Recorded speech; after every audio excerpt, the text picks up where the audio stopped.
সকলকে জানাই শুভ নববর্ষের প্রীতি ও শুভেচ্ছা। বাংলা বছরের প্রথম দিনে আমাদের বাঙালিদের নিয়ম নতুন জামা কাপড় পরতে হয়। তাই তো নতুন ড্রেস তিনজনে পরে ঘুরতে বেরিয়েছি।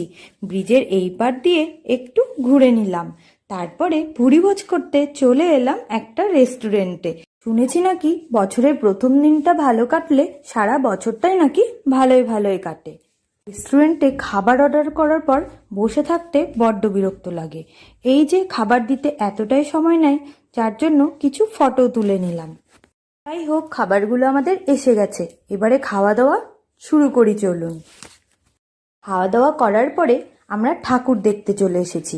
আজকের দিনে গণেশ পুজো, গণেশ ঠাকুর দেখবো না এটা তো হতে পারে না। তাই তো চলে এসেছি একটা প্যান্ডেলের সামনে গণেশ ঠাকুর দেখতে। আজকের মিনি ব্লগটা এই পর্যন্তই, বাকি ভিডিওগুলো বড় ব্লগে আসছে।